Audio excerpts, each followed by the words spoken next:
Loin de moi l'idée de créer de la fitna, les gars. Mais je sais que cette déclaration, elle va déranger certains madrilènes. Même si en vrai c'est acceptable parce qu'il est argentin, donc son choix c'est normal. Il a tranché sur qui est son GOAT. Et il est venu déclarer ça lors de sa signature. Je suis argentin et pour moi le meilleur joueur du monde est Lionel Messi. Je n'ai pas grand chose de plus à dire. Après comme il l'a dit les gars, c'est logique, il est argentin, il n'y a pas de secret. Donc on sait tous très bien que ça va en déranger plus d'un. Sachant qu'en plus de ça, à Madrid il a pris le numéro 30. Et vous voulez savoir un autre truc? C'est qu'il y a quelques années, il a dit « J'utilise le 30 pour Messi, un idole. Je l'admire beaucoup, je me suis fait tatouer le 18-12-2022 pour lui. » Et quel numéro il allait choisir à Madrid? Non franchement c'est assez drôle ce genre de situation, mais moi je vais pas vous mentir les gars, je préfère ce genre de joueurs qui s'assument jusqu'au bout malgré le club où ils ont signé, que ce soit au Barça ou au Real, que des joueurs qui changent directement d'avis lorsqu'ils rejoignent un club. Même si ce cas est beaucoup plus fréquent au Real, je dis pas que ça n'existe pas au Barça, vous serez surpris de savoir à quel point certains ont retourné leur veste, mais en vrai c'est tout à fait normal et vous verrez par vous-même que Mastantuono sera l'exemple parfait. Parce qu'il va certainement recevoir des insultes de la part de certains madrilènes, car pour certains, Messi est une insulte, Messi est une fraude. Enfin bref, sinon vous les gars vous en pensez quoi?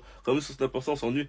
La Liga est totalement en train de partir en cacahuète et personne dit rien. Les gars, j'espère de tout mon cœur que Tebas va sauter car c'est un incapable. Et ce qu'il est en train de faire de championnat, les gars, c'est une dinguerie. Levante a seulement 3 joueurs enregistrés. C'est notre deuxième match de Liga et pour l'instant, ils devront déclarer forfait. Seulement 12 joueurs sont enregistrés par Séville. Torres, président de Retafe, nous avons cédé Omar Alderte, l'un des meilleurs défenseurs centraux de la Liga, à un club récemment promu en Première Ligue pour une bouchée de pain. Juste pour que je puisse avoir 16 ou 17 joueurs inscrits d'ici dimanche. Quand vous appelez la Liga, on vous dit toujours vent, vent. On ne me laisse même plus utiliser de garantie personnelle, notre championnat est la risée de l'Europe. Et à titre comparatif, la différence de mercato entre les promus en Première Ligue et les promus en Liga. Sans même parler des sauces du président, Tebas. Révélation des détails sur les ventes de sièges VIP. Divulgation des changements aux auditeurs financiers du club. Partage d'informations sur la situation financière du club. La fameuse réunion entre Tebas et Bilbao. Divulgation de rapports internes et de correspondance au Conseil supérieur des sports. Tebas est en train de tuer ce championnat et de le rendre encore moins compétitif avec un fair play beaucoup trop strict, empêchant certaines équipes à inscrire ou à acheter des joueurs, ou bien même être forcé de se séparer de ses meilleurs joueurs pour pouvoir inscrire d'autres joueurs.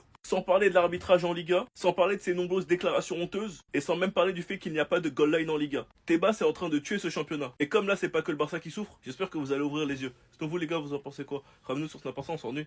Malgré le contexte très compliqué, malgré l'embrouille qu'il y a entre le PSG et Donnarumma, malgré le fait que ce soit son premier match, malgré la pression qu'il y avait sur ses épaules, sachant que dans ce match, il encaisse 2 buts, il a su surmonter la pression et qualifier le Paris Saint-Germain au penalty et remporter son premier match et son premier trophée. Est-ce que le fait de remplacer Donnarumma par Chevalier est une bonne décision de la part d'Enrique? On verra. Et ce qui est sûr, c'est qu'avant l'entrée game changer de Gonzalo Ramos et Kang Lee, beaucoup de gens sur Twitter étaient en train de critiquer Chevalier, de mettre en valeur Donnarumma. Alors que personnellement, moi je trouve qu'il fait un bon match. En vrai, sur les 2 buts qu'il prend, c'est du manque de chance. Gonzalo Ramos et Kang Lee qui ont retourné le match sur une mine de Kang Lee. Il y avait 2-0 à la 84e minute. Mais le PSG égalise sur une superbe passe de Dembélé pour Gonzalo Ramos. En tout cas, ce match va encore plus couler de l'encre. Car après la fameuse interview de Hakimi qui nous explique qu'il méritait le ballon d'or, il a sorti un match catastrophique. Et déjà qu'il y a une petite discorde entre les supporters du PSG concernant le ballon d'or, certains vont sûrement pas se retenir concernant Hakimi. En tout cas, celui qui a déclaré qu'il est soi-disant meilleur que Lamine Yamal, on te regarde.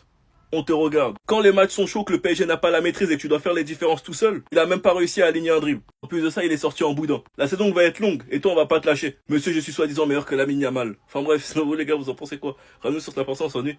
Il y a pire que nous les gars. Tebas, si tu veux pas qu'on joue la Liga, dis-le nous tout de suite. Hein. Seulement 12 joueurs sont enregistrés par le FC Séville à 4 jours de leur premier match face à l'Athletic Bilbao. Et encore pire, Levante, notre adversaire de la deuxième journée en Liga, n'a actuellement que 3 joueurs inscrits en Liga. Après, j'avoue, adversaire de la deuxième journée, petite victoire sur tapis vert dès le début de saison sans jouer. Nous, d'après Marca, pour le match face à Mallorca, on devrait seulement avoir Juan Garcia, Rashford et Chesney seront absents.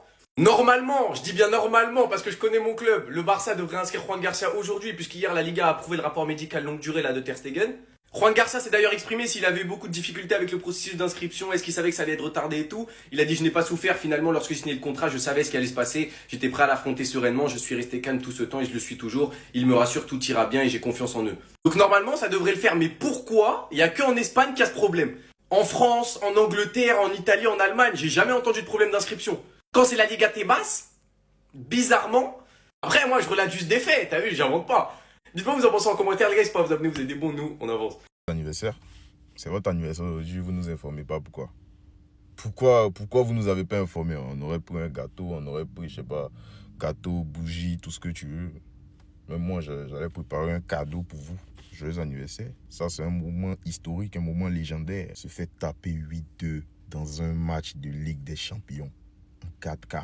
devant toute la planète football. Bon, peu importe ce qui va arriver, on n'oubliera pas ça. On n'oubliera pas ce moment. On n'oubliera pas ce Lewandowski ce Alphonso Davies face à Semedo. On n'oubliera pas ça. Imaginez juste le réveil de Hansi Flick. Genre, il s'est réveillé et tout. Il est avec l'équipe qu'il a niqué. 8-2. Ça fait 5 ans aujourd'hui, jour pour jour. Historique. Souvent, je suis assis et ce Barça-là me manque. Franchement, ce Barça me manque beaucoup. Beaucoup, énormément. Vous me manquez, les gars. Revenez, s'il vous plaît. Vous me manquez. Non, joyeux 5 ans à vous et puis... bisous. Interview de Marcus Rashford où il parle du poste où il aimerait jouer, de son intégration, de ce qu'il pense du Barça. Attendez, bougez pas, je vous explique. Déjà, pour ceux qui cherchent, l'interview, elle se trouve juste ici. Enfin bref, c'est une nouvelle expérience pour moi et je l'apprécie beaucoup. L'ambiance ici est très intense, différente de la première ligue anglaise. Il parle espagnol, catalan dans le vestiaire, pas mal peuvent parler anglais et certains font le pont entre l'anglais et l'espagnol pour aider comme Jules et Frankie de Jong. Dans le vestiaire, ils sont tous jeunes, j'ai 27-28 ans, la plupart environ 20 ans. Je suis l'un des plus expérimentés, c'est rafraîchissant, ils sont pleins d'énergie. Ce qui m'a étonné est leur maturité sur le terrain, leur développement est différent qu'en Angleterre. Je regarde Pedri, il a 22-23 ans, il est jeune mais a déjà l'expérience d'un vétéran. Ma position préférée est en partant de la gauche, mais ça peut changer. Cela dépend de la manière et où tu reçois le ballon. Quand j'étais jeune, je préférais jouer à droite en faux pied. Maintenant, je préfère entrer en partant de la gauche, c'est plus naturel. Je suis heureux à 100%, je vois la motivation et la détermination. Ce sera dur de gagner autant que l'an dernier, mais c'est l'objectif. Tout le monde a déjà oublié l'an dernier, dans le vestiaire, l'objectif, c'est cette saison. Je veux juste gagner, avoir une saison individuelle réussie, mais je préfère gagner dans tous les cas. Je ne peux pas être un numéro 9 constamment car j'aime beaucoup faire la passe à mes coéquipiers. Pour être 9, il faut être égoïste, il faut frapper plus fréquemment. Je suis confiant, j'aime créer des chances pour les autres. Interview très intéressante les gars, affaire à suivre. Maintenant ma seule préoccupation c'est qu'ils sont enregistrés. Enfin bref, donc vous les gars vous en pensez quoi? Ramenez sur Snap Instant s'ennuie.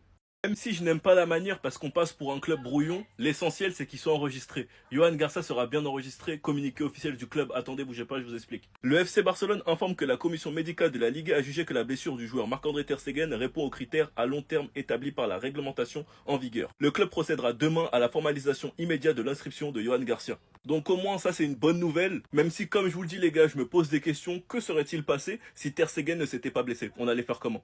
Donc en gros c'est comme l'année dernière avec Christensen. Mais bon on va pas retenir le négatif, le plus important c'est que Yohan Garcia soit inscrit et qu'il pourra donc jouer le premier match face à Mallorca. Maintenant ce qui manque c'est Rashford, Bardi, Chesney et aussi Gérard Martin parce qu'il a plus un contrat d'équipe B. Il y a des rumeurs comme quoi la direction pourrait sortir 7 millions de sa poche pour se rapprocher de la règle du 1 pour 1 et du coup pour pouvoir enregistrer tout le monde. Moi tout ce que je veux comme je l'ai dit les gars c'est que tous les joueurs soient inscrits avant le début de la Liga. Comme ça on envoie un message fort et surtout comme ça on passe pas pour des pitres auprès de Nico Williams les gars. Parce que je suis désolé, si les joueurs ne sont pas inscrits, comme je vous l'ai dit, c'est fin de pressing sur Nico Williams. En tout cas pour l'instant je fais confiance à la direction. Je sens que demain ça va être une journée très mouvementée. Enfin bref, sinon vous les gars vous en pensez quoi? Ramenez sur Snap Instant, on s'ennuie. Le football est mort les gars, je vous le dis, c'est fini. Plus Dembélé se rapproche de son ballon d'or, plus le football est en train de mourir, je vous le dis les gars. Quand on voit le match d'aujourd'hui, le match exécrable de Dembélé aujourd'hui les frères, il a fait un match dégueulasse, vous pouvez me dire ce que vous voulez. Entre des pertes de balles, des occasions ratées, des contrôles ratés, tout ça les frères.